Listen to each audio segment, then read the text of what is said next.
Hello बच्चों और प्यारे दोस्तों, क्या हाल चाल। बढ़िया एकदम। स्वागत करता हूँ आपका आप ही के YouTube channel as physics and mathematics mentors पे। और मैं हूँ आपका मेंटोर्स रोहित कुमार झा। इससे पिछले वीडियो में हम लोगों ने क्वाड्रेटिक इक्वेशन को कंप्लीट कर लिया था और आज से हम लोग अरिथमेटिक प्रोग्रेशन क्लास 10th को देखने जा रहे हैं। अरिथमेटिक प्रोग्रेशन जो है वो एक ऐसा चैप्टर है जो आपको आगे भी 10th के बाद 11th क्लास में जब आप जाइएगा तो आपका थर्ड नंबर जो टॉपिक है वो अरिथमेटिक प्रोग्रेशन है। अरिथमेटिक प्रोग्रेशन यहाँ पे वहाँ पे मात्र एक टॉपिक बन जाता है क्लास 11th में, और यहाँ पे क्लास 10th में आपका क्या है, एक पूरा का पूरा चैप्टर है अरिथमेटिक प्रोग्रेशन। जब आप 11th क्लास में जाइएगा तो उस चैप्टर का नाम बन जाता है सीक्वेंस एंड सीरीज, और सीक्वेंस एंड सीरीज के अंदर बहुत सारा चीज़ आ जाता है। वहाँ पे एपी जो है सो एक टॉपिक बन जाता है और यहाँ पे एक चैप्टर है। वहाँ पे एपी आता है, जीपी आता है, एचपी आता है, एचएम आता है, एएम आता है, जीएम आता है, विभिन्न तरह का चीज़ आता है। वो सब जाकर के 11th क्लास में पढ़िएगा। आज हम लोग जो है सो अरिथमेटिक प्रोग्रेशन का आगाज़ करने जा रहे हैं। आइए चलते हैं। देखिए बच्चों, सबसे पहला जो एक्सरसाइज है अरिथमेटिक प्रोग्रेशन का वो है एक्सरसाइज 5.1। और एक्सरसाइज 5.1 का फर्स्ट नंबर क्वेश्चन जो है वो आपका क्या कह रहा है, कह रहा है कि in which of the following situation, ये जो नीचे सिचुएशन दिया गया है, ये चारों जो सिचुएशन दिया गया है, इसमें कह रहा है कि does the list of numbers involve make an arithmetic progression. क्या ये जो भी सिचुएशन दिया है क्या ये एक अरिथमेटिक प्रोग्रेशन को बना रहा है? यदि बना रहा है तो एंड वाई, क्यों बना रहा है, इस बात को आपको डिस्क्राइब करना है। तो आइए डिस्क्राइब करते हैं हम लोग। देखिए बच्चों, सबसे पहला जो क्वेश्चन है वो कह रहा है the taxi fare after each kilometre when the fair is ₹15 for the first kilometre and ₹8 for each additional kilometre. देखिए सबसे पहले क्या है, ये जितने भी वर्ड प्रॉब्लम्स है इनका जो मीनिंग है, जो भी इनके मीनिंग है वो आपको उसका कंसेप्ट आपको समझ में आना चाहिए, तभी आप इन वर्ड प्रॉब्लम्स को। इससे पहले मैं जो क्वाड्रेटिक इक्वेशन बताया था उसमें भी मैं इसी बात पे जोर दे रहा था कि जो भी आपके जो सबसे पहले ये वर्ड प्रॉब्लम कह क्या रहा है उसको समझना सबसे पहले ज़रूरी है, तभी आप उस क्वेश्चन को वर्ड प्रॉब्लम को सॉल्व कर पाइएगा। देखिए, the taxi fare after each kilometre when the fair is ₹15 for the first kilometre. प्रत्येक मतलब फर्स्ट किलोमीटर जो है, फर्स्ट किलोमीटर के डिस्टेंस को ट्रेवल करने के लिए टैक्सी से फेयर कितना है, फेयर मतलब होता है किराया, किराया कितना है ₹15। और कह रहा है कि and ₹8 for each additional kilometre, और 1 किलोमीटर के बाद जितना भी डिस्टेंस ट्रेवल किया जाएगा उसके लिए कितना है, ₹15 तो है फर्स्ट किलोमीटर के लिए, उसके बाद ₹8 ऐड करते जाइए प्रत्येक डिस्टेंस, प्रत्येक मतलब 1 किलोमीटर, जैसे जैसे 1 किलोमीटर बढ़ते जाएगा वैसे वैसे आपको ₹8 आपको एडिशनल उसमें भरना पड़ेगा। तो देखिए फर्स्ट किलोमीटर के लिए कितना है, फॉर फर्स्ट किलोमीटर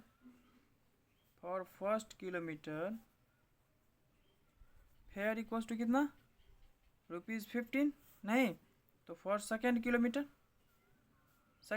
के लिए फेयर कितना हो जाएगा, 15 तो फर्स्ट था, ₹15 प्लस 8 इक्वल्स टू ₹23। तो इसी तरह से पहले 15 आ गया, फिर 28 आ गया, सॉरी 23 आ गया, फिर 23 में 8 जोड़ दीजिए तो 31, फिर 31 में 8 जोड़ दीजिए तो 39। ठीक है, तो इसी तरह से ये देखिए क्या एक एपी में है, ये इसी तरह से आगे चलता चलता चला जाएगा।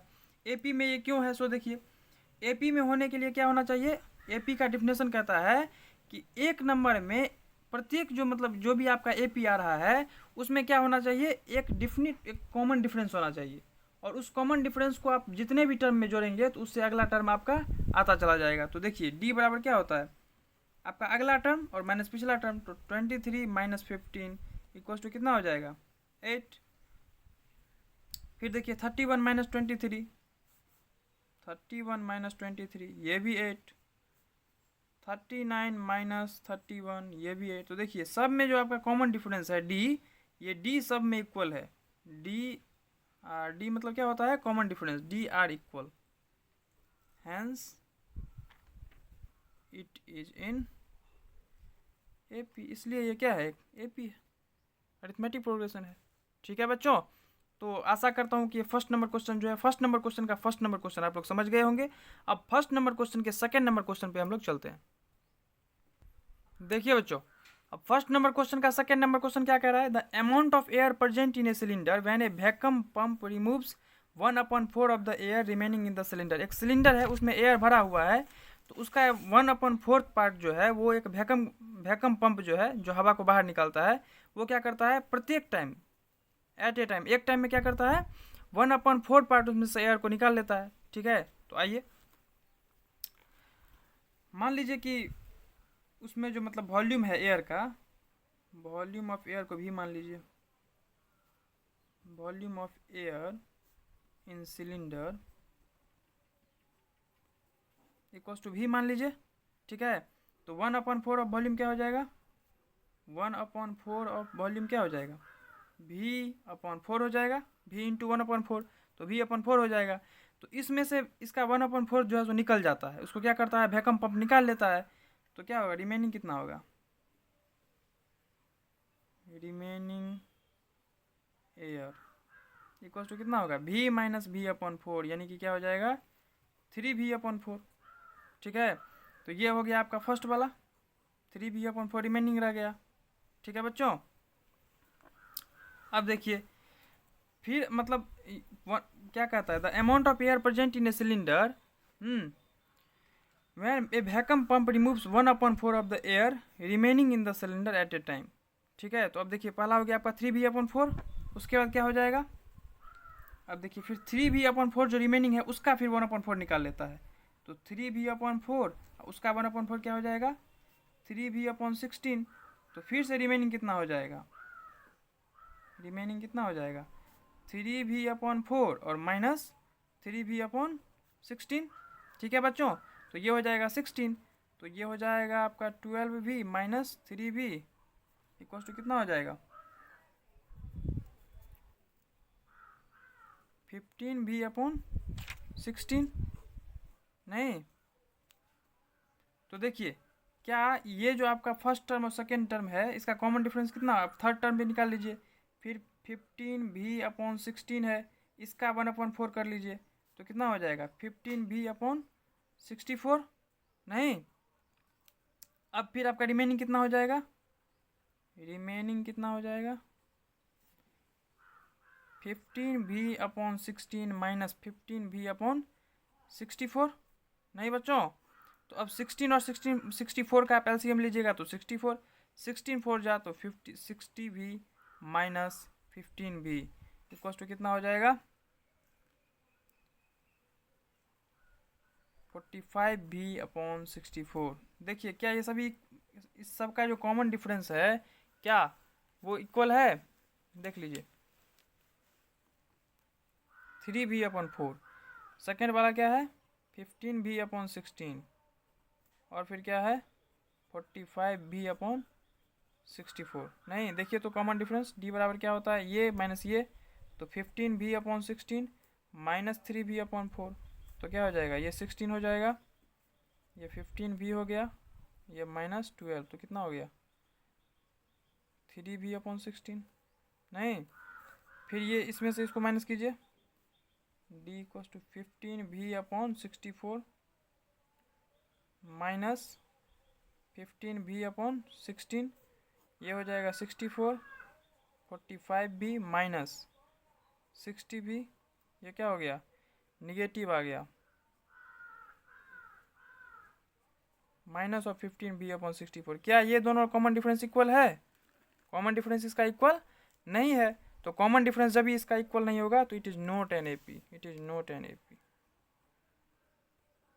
It is not an AP, ये एक एपी नहीं है। ठीक है, तो इसके बाद हम लोग सेकेंड नंबर क्वेश्चन को कंप्लीट कर लिए, फर्स्ट नंबर क्वेश्चन के सेकेंड नंबर क्वेश्चन को कंप्लीट कर लिए, अब फर्स्ट नंबर क्वेश्चन के थर्ड नंबर क्वेश्चन पे चलते हैं। देखिए थर्ड नंबर क्वेश्चन क्या कह रहा है, the cost of digging a well after every meter of digging when it cost rupees 150 for the first meter and rises by rupees 50 for 50 by rupees 50 for each subsequent meter।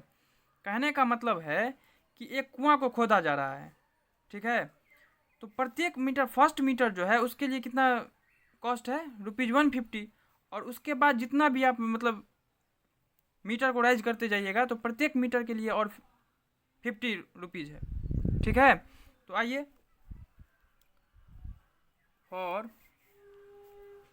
First meter, for first meter it cost ₹150। तो for second metre कितना होगा, it cost ₹150, और उसमें plus 50 कर दीजिए, क्योंकि अगला second metre यानी 1 मीटर प्लस 1 मीटर, तो 1 मीटर का था 150, तो सेकेंड मीटर का ऑब्वियसली कितना होगा, 150 प्लस ₹50, तो कितना हो जाएगा ₹200। तो इसी तरह से एपी को फॉर्म कीजिए। एपी क्या होगा, 150, 200, फिर 200 में 50 जोड़ दीजिए तो 250, 250 में 50 जोड़ दीजिए तो 300, 300 में 50 जोड़ दीजिए तो 350। इसी तरह से ये एपी बन जाएगा। अब देखिए क्या ये एक एपी है। अब कैसे है, इसका डी सेम होना चाहिए, कॉमन डिफरेंस जो है वो क्या होना चाहिए, सेम होना चाहिए। तो डी बराबर क्या हो जाएगा, 200 माइनस 150 इक्वल्स टू 50, फिर डी इक्वल्स टू कितना हो जाएगा, 250 माइनस 200 इक्वल्स टू 50। देखिए इसी तरह से जो है सो मतलब आपका डी जो है हर एक में इक्वल है, D are equal, hence it is an AP, hence it is an AP. तो ये क्या है, एपी है। तो इस तरह से हम लोगों ने थर्ड नंबर क्वेश्चन को कंप्लीट कर लिया है। अब हम लोग फोर्थ नंबर क्वेश्चन पे चलते हैं।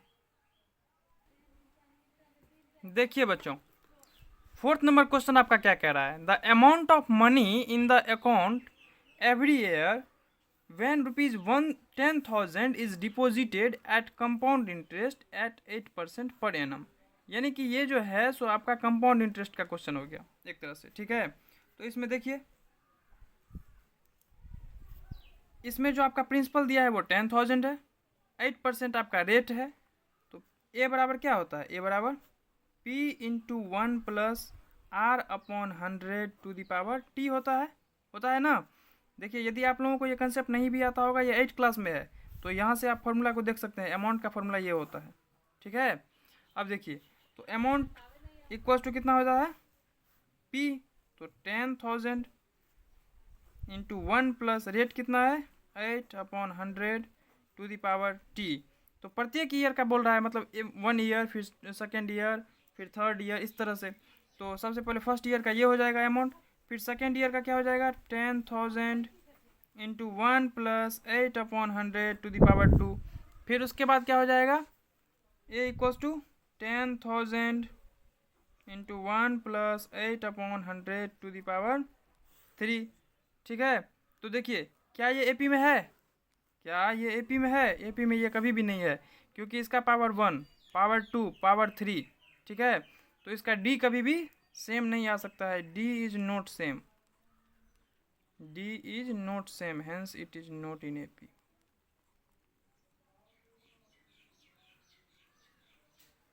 क्योंकि आप खुद ही पता लगा सकते हैं। देखिए ये जो है वो 10,000 है, ये तो फिक्स्ड है, सब में तीनों में फिक्स है, 10,000 तो तीनों में फिक्स है। और ये 1 प्लस 8/100, 1 प्लस 8/100, 1 प्लस 8/100 ये भी फिक्स है, ये हम मानते हैं। लेकिन आप पावर को देख सकते हैं, पावर जो है सो मतलब इसको हर एक को कन्वर्ट कर देगा। पावर जो है इस सब का वो हर एक को कन्वर्ट कर देगा। इसका पावर 1 है, यानी कि ये 1 टाइम्स मात्र मल्टीप्लाई होगा। इसका पावर 2 है तो ये 2 टाइम्स मल्टीप्लाई हो जाएगा। इसका पावर 3 है तो ये 3 टाइम्स मल्टीप्लाई हो जाएगा। तो इस तरह से यदि आप डी मतलब माइनस कीजिएगा इस दोनों को, तो क्या हो जाएगा, डिफरेंट आपको डी आएगा, यानी कि कॉमन डिफरेंस जो है वो आपका डिफरेंट आएगा। Hence it is not in AP, अतः ये एपी में नहीं है, क्योंकि डी यदि इक्वल रहता तब ये एपी में होता। तो इस तरह से हम लोगों ने फर्स्ट नंबर क्वेश्चन को कंप्लीट कर लिया। फर्स्ट नंबर क्वेश्चन यानी कि आपको 4 क्वेश्चन उसमें आए हैं, ठीक है बच्चों। तो इससे नेक्स्ट वीडियो में हम लोग सेकेंड नंबर क्वेश्चन से आगे प्रोसीड करेंगे। As physics and mathematics mentors channel को, यूट्यूब चैनल को सपोर्ट करने के लिए आप सभी का धन्यवाद। इसी तरह से वीडियो में बने रहिए। Thank you.